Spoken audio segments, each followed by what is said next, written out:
un cambio profundo. Mateo capítulo 6.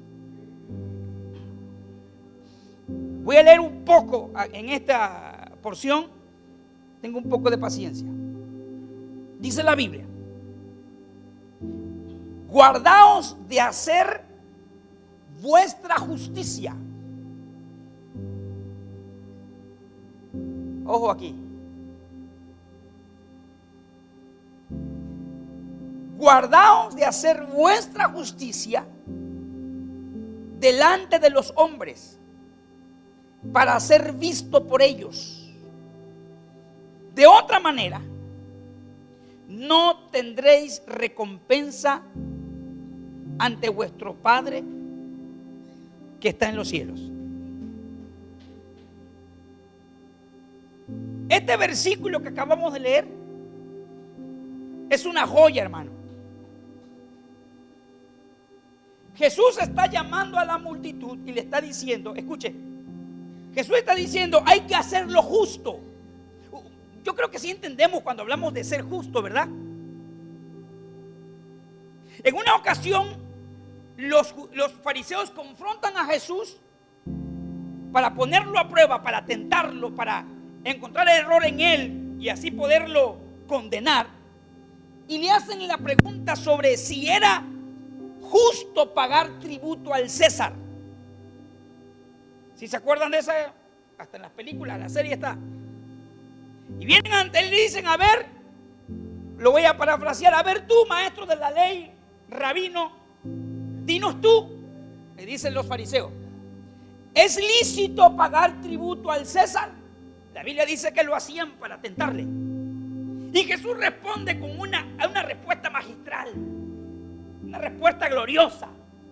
Y esa respuesta debe trascender y hacer eco hasta nuestra alma en este tiempo. Porque esa respuesta tiene que ver con Dios diciéndote que es importante que nosotros aprendamos a vivir en lo justo, a respaldar la justicia, a hacer lo que es justo y que seamos justos también. Y ser justo simplemente se define de esta manera. Jesús le dice, dad al César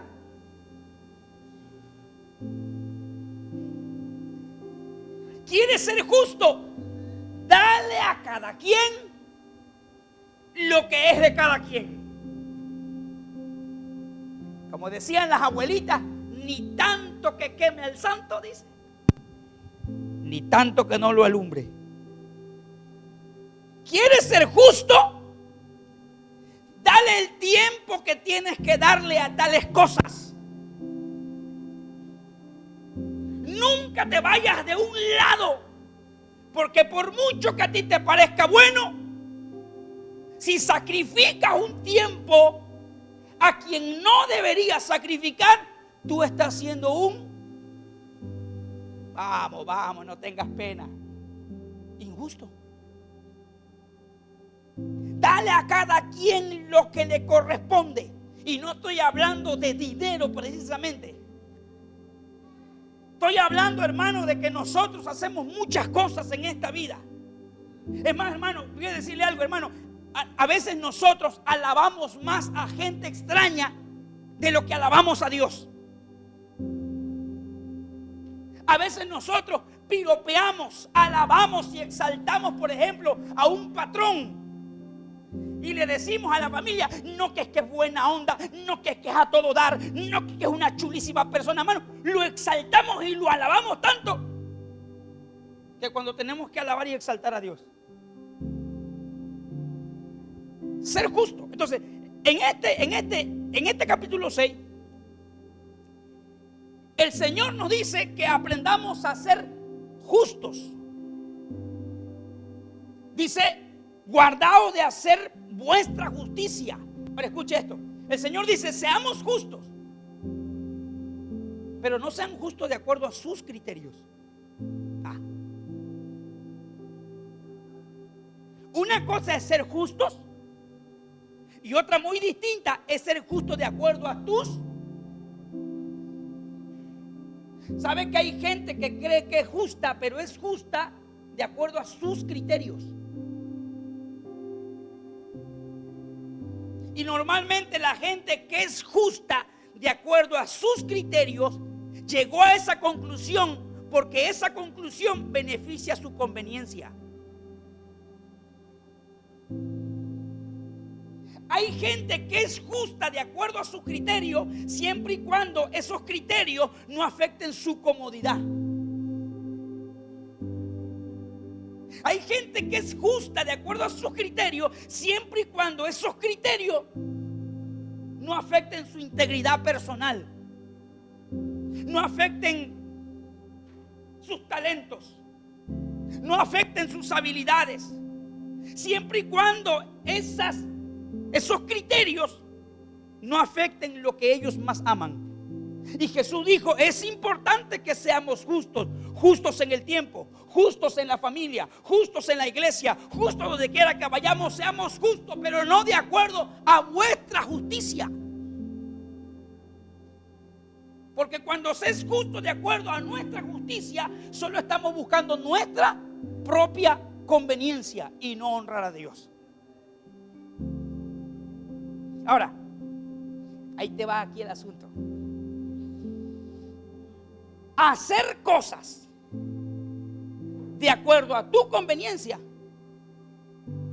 perdemos la bendición de que lo que hacemos no nos den resultado. Yo sé que ahorita todavía está así como que, ¿a dónde vamos, pastor? Bueno, el contexto de lo que le estoy hablando, Jesús está hablando de tres cosas. Primero, la ofrenda. Aquí se puso rígido el asunto. Yo no les voy a hablar otra cosa. Cuando Jesús dice, sean justos, pero no de acuerdo a su justicia, sean justos de acuerdo a la justicia del Padre. Porque solo el que es justo de acuerdo a la justicia del Padre tendrá los resultados que el Padre promete. Y el contexto de esta palabra está en tres acciones o en tres prácticas. Primero, la ofrenda. Segundo, la oración. Tercero, el ayuno.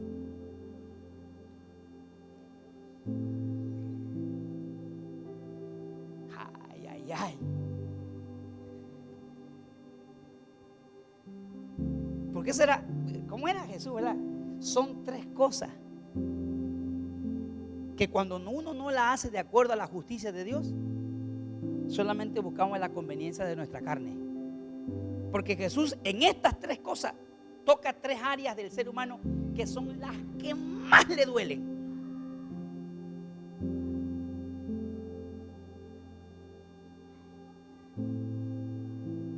Hay tres cosas en el ser humano que a veces queremos negociar con Dios porque son las tres áreas que más nos duelen. Y es en esas tres áreas donde mucha gente se ha perdido y ha caminado, pero de acuerdo a sus criterios, no de acuerdo a los criterios de Dios. Y la primera de ellas es el dinero.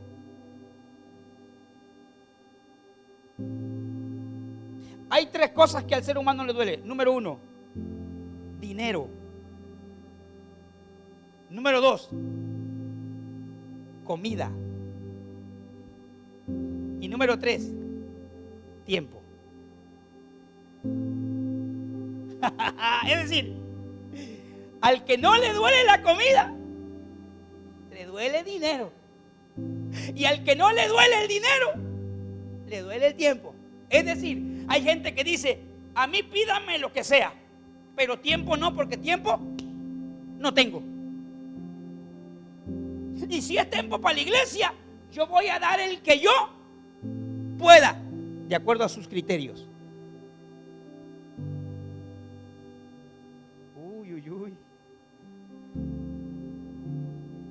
A mí dígame a dónde voy, a mí dígame qué hago, a mí dígame a dónde me necesitan, cuándo, denme fecha. Yo puedo hacer lo que sea, pero no me pidan dinero, porque eso es lo que a mí más me duele dar. Y si voy a dar, lo voy a dar como yo crea, cuando yo quiera y como yo pueda. Dios dice, te duele ahí.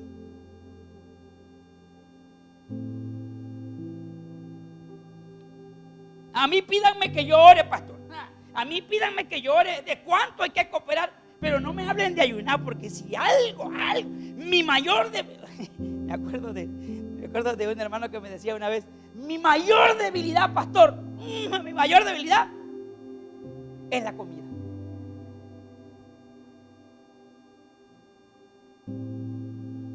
Es mi muerte, dicen. Sí. Parece ser que Jesús sabe por dónde nos duele. Y lo que Jesús está diciendo es lo siguiente: si ofrendas, si oras y ayunas, pero no lo haces con razones correctas y motivaciones correctas, te vas a frustrar al final. Porque el que ora, ayuna y ofrenda sin las razones correctas terminará frustrado, porque no verá la recompensa que prometen.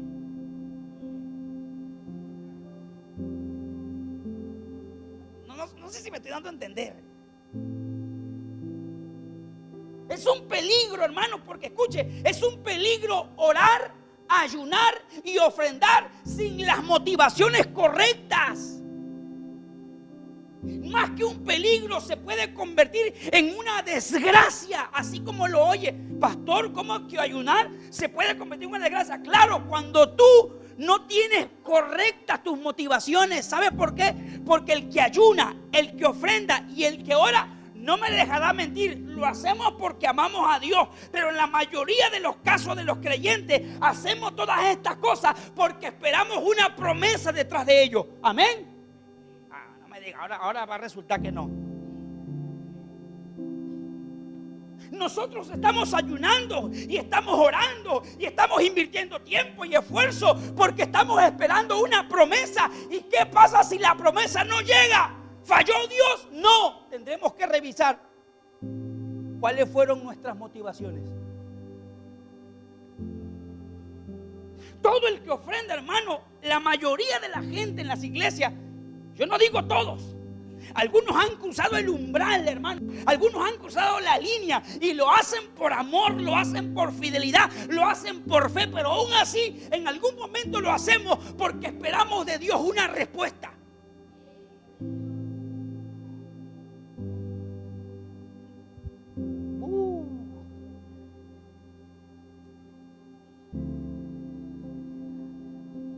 Mucha gente ora.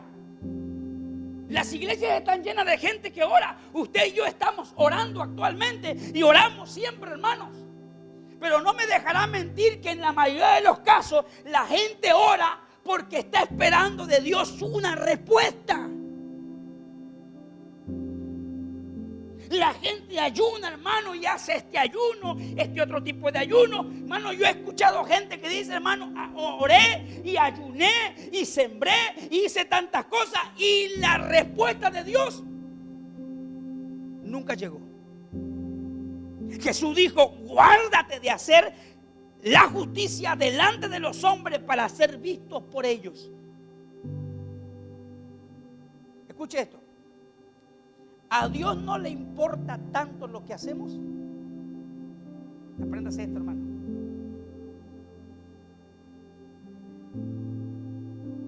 ¿A Dios no le importa tanto lo que hacemos como el por qué lo hacemos?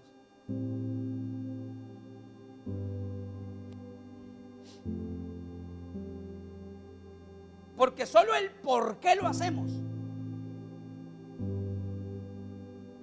revela el 99% de nuestra relación con Él.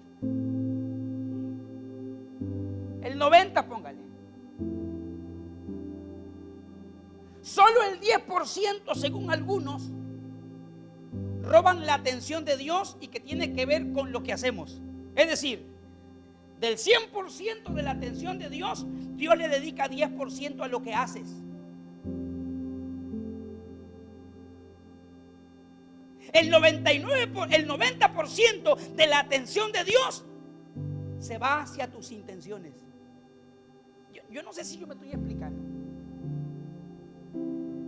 ¿Me estoy explicando?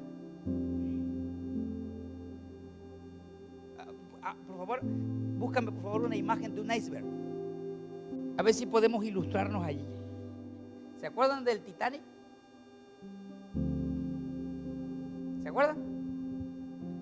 Terminó hundido no por el 10%. Se dejaron llevar por lo que veían y nunca pusieron atención.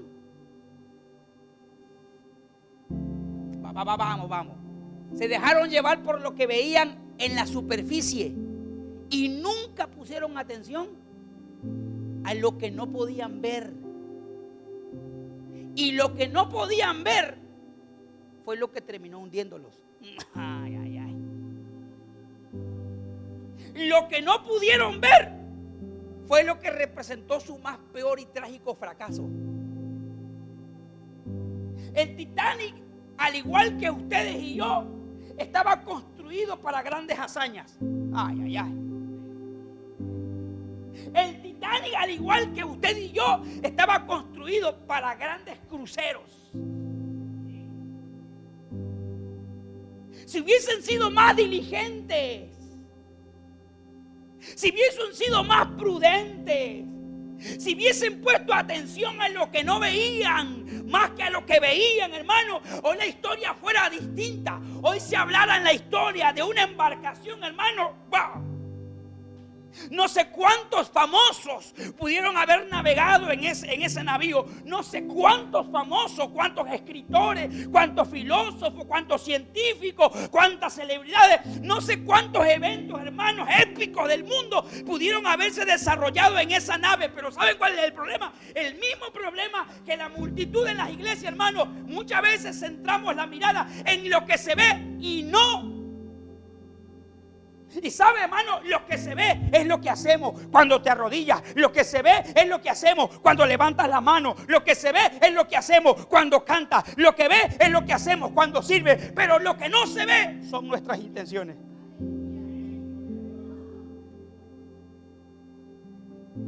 A ver, ¿por qué me la quita?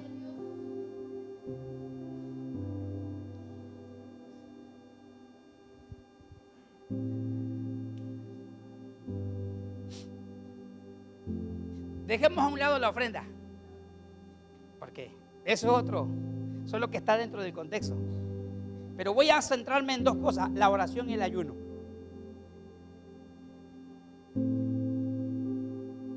Yo sé que todos estamos ayunando, amén. Yo sé que aquí no hay ninguno que no haya ayunado un día por lo menos, o si lo hay. Si no, diga para que oremos de una vez. Yo sé que todos hemos estado orando, por lo menos sentados o casi durmiendo en la orilla de la cama, pero hemos estado orando.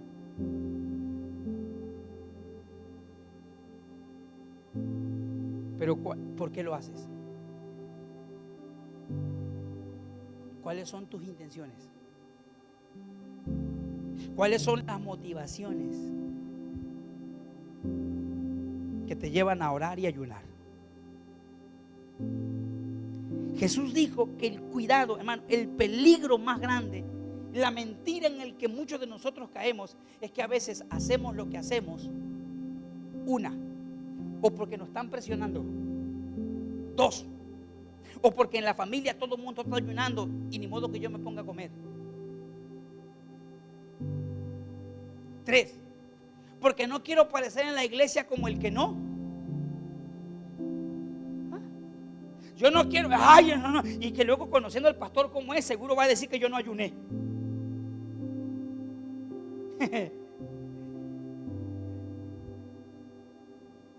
Seguro que si el pastor se entera que no ayuné, va a decir que yo no ayuné, es que ya lo conozco como es.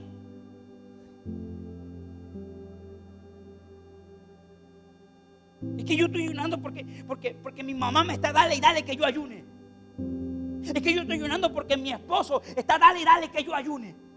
Es que yo estoy ayunando porque mi esposa está dale y dale que yo ayune. Es que estoy ayunando porque todo el mundo en la iglesia lo está haciendo. No, mi hermano, las motivaciones son en las que Dios más se centra. Porque son tus motivaciones que van a tocar el corazón de Dios, hermano. Te aseguro, hermano, que pudieras ayunar hasta 3 horas si tú quieres. Porque se ha creído que entre más horas tenga el ayuno, más toca el corazón de Dios. Eso es mentira. Porque algunos inclusive predican, hermano, que lo mínimo que hay que orar es 1 hora. El que ora menos de 1 hora, no oró. Eso no le agrada a Dios. Hermano, a Dios no le importa cuánto tardes orando, ni cuánto tardes ayunando, como las motivaciones por las que tú haces lo que estás haciendo.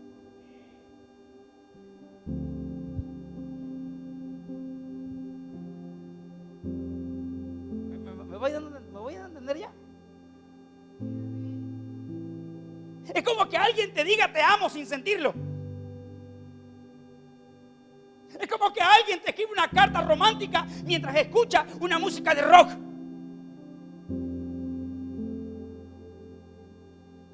Es como que alguien te dice que te está escuchando pero está viendo la televisión. Tú dices no hay congruencia. No hay congruencia entre lo que hace, entre lo que está haciendo conmigo y lo que verdaderamente está haciendo. Y muchas veces nosotros podemos estar orando, ayunando por las razones equivocadas. Y cuando nosotros no corregimos esas razones equivocadas, es cuando nosotros podemos llegar al final y no ver el resultado que queremos. Y entonces hay gente que dice, y yo tanto que he ofrendado y tanto que he diezmado, y a mí Dios no me bendice.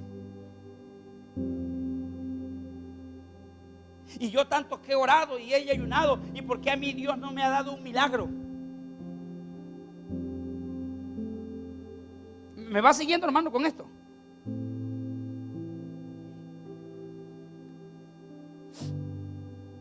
En este pasaje de Mateo encontramos una cosa que hasta miedo da. Y lo que encontramos en este pasaje de Mateo, capítulo 6, es que es posible obedecer los mandatos o los mandamientos de Dios. Es posible, hermano, obedecer a Dios en lo que Dios nos pide, como ofrendar, orar y ayunar, sin estar obedeciendo el gran mandamiento. ¿Y sabe cuál es el gran mandamiento?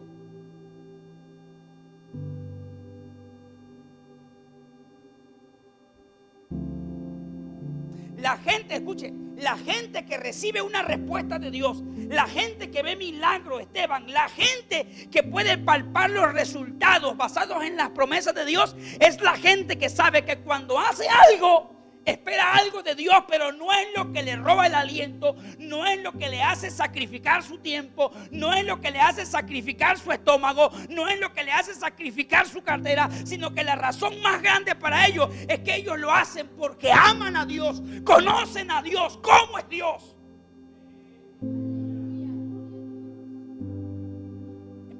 El ejemplo más grande de esto, hermano, es Job. ¿Ustedes creen que en su clamor Job no quería ser sanado? ¿Ustedes creen que en su pérdida Job no quería recuperarse? Lo perdió todo. ¿Ustedes creen que dentro del ser de Job, hermano, no estaba lidiando, hermano, con miedo y con fracaso y con derrota y con pérdida? Job estaba en la quiebra, Job lo sabía humanamente. Y dentro de Job, hermano, había ese clamor que hay en cualquiera, hermano, que ha visto un momento difícil en su vida, un momento de pérdida. Job quería, de alguna manera en su ser clamaba porque Dios lo restaurara. No sé si me estoy dando a entender. Yo sé que Job dentro de su adentro, muy adentro, Job decía, si se pudiera Dios, resucita a mis hijos también. Bueno, por la esposa no sé si la pediría de vuelta, pero ahí sí no me meto, pues. Porque qué tremenda esposa. Maldice tu Dios y muérete. Tonto se le hubiera pedido de vuelta.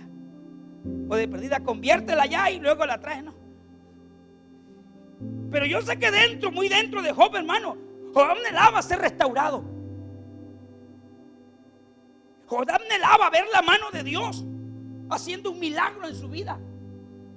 Pero por encima de todo eso, hermano, vemos a un Job que por más que anhelara en sus adentros, hermano, que Dios hiciera algo en su vida y Dios restaurara todo lo que Job había perdido, hermano, más allá adentro, vemos a un hombre que amaba profundamente a Dios. Y lo amaba tanto que se atrevía a decir, Jehová Dios dio, Jehová Dios quitó. Sea el nombre de mi Dios de Jehová de los ejércitos, bendito. Job bendecía a Dios por encima de todas sus necesidades, todos sus anhelos, todos sus deseos. Job bendecía a Dios, tenía razones correctas para buscar a Dios. Por eso es que al final vemos que la historia es distinta con Job. Ahí va. Dios restaura a Job, ¿estamos de acuerdo? Dios le permite a Job ver lo que Job anhelaba muy adentro. ¿Pero por qué lo hizo Dios? Porque Job oraba. ¿Por qué lo hizo Dios? Porque Job ayunaba. No, lo hizo Dios porque Job veía en el corazón de Job que más allá de que Job necesitara, Job lo amaba a él.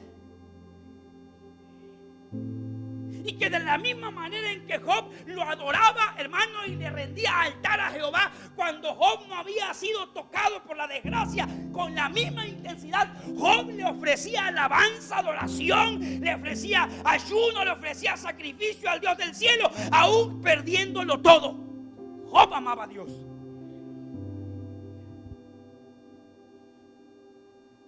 Es un riesgo cumplir con las expectativas de Dios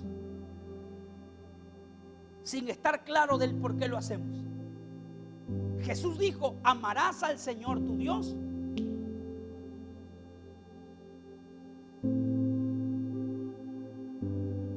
con todo tu corazón.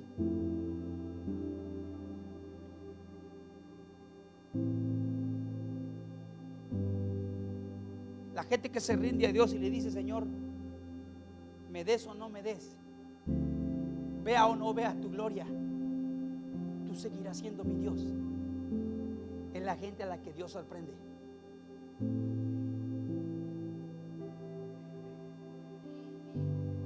Eso fue lo que dijo el profeta Habacuc. Aunque se acaben las ovejas de la manada, aunque la higuera no dé su fruto, tú seguirás siendo nuestro Dios.